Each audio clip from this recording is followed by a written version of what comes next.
Recognizes a gentleman from Ohio, Representative Landsman, for 5 minutes of questioning. Thank you, Mr. Chair. Thank you, Mr. Secretary, for being here. You were talking earlier about maternal health, and I want to just come back to maternal health and the disparities that exist in this country, particularly between black moms and everyone else. There is a bipartisan effort that emerged from this committee before I got here.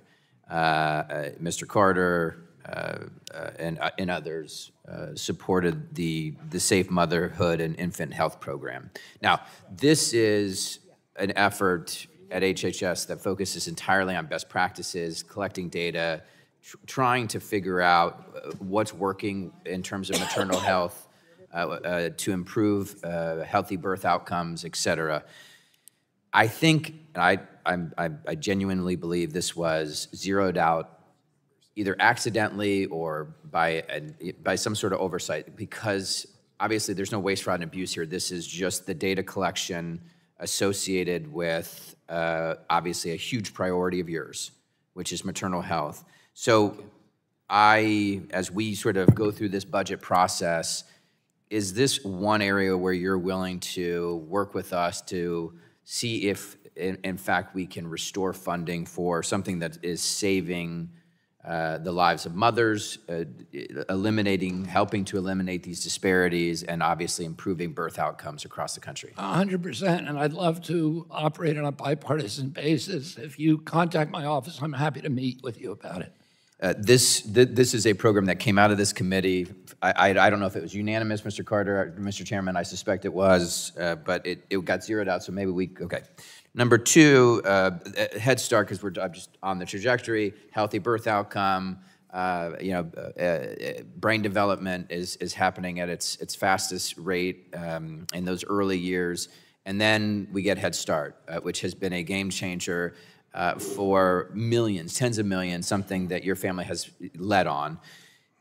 It got zeroed out, but then the money got restored, which was good. And I'm just hoping that you can sort of assure everyone, because I'm getting calls on a regular basis from folks back home that they aren't sure if this is going to stick, if their Head Start funding is going to get pulled, and what that's going to mean for families and for children. Head Start funding is okay. That's not going to get touched.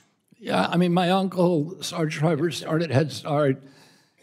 It takes care of 750,000 of the poorest kids in America. It not only takes care of those children and teaches them basic fundamental skills, but it also trains their parents on parenting skills. And the metrics for kids who graduate from those programs, and in every metric, every indicia, are better. I'm very grateful to Roosevelt at OMB for meeting with me about that and then restoring the funding, and I will continue to protect that funding.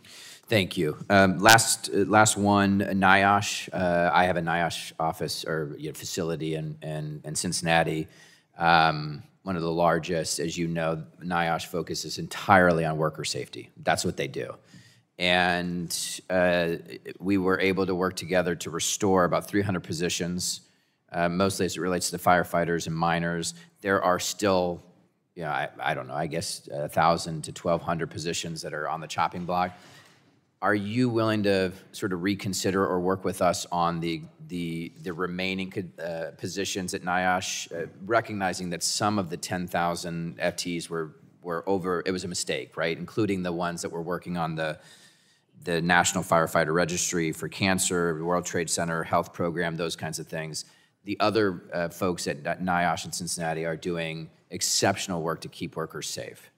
Are you willing to work with us on protecting those jobs too? Absolutely. And if Congress funds it, I will, I'll keep the program open. So, well, Congress did fund it. I mean, so it was funded. This time around. Yeah. So those jobs hopefully will get restored, or some of them? I'm happy to meet with you about that. All right. I have a few things to add to the record. I also would like to work on some of the rare disease stuff, but I'll include that in my what I submit. Thank you. Thank you, Congressman. Thank you. The gentleman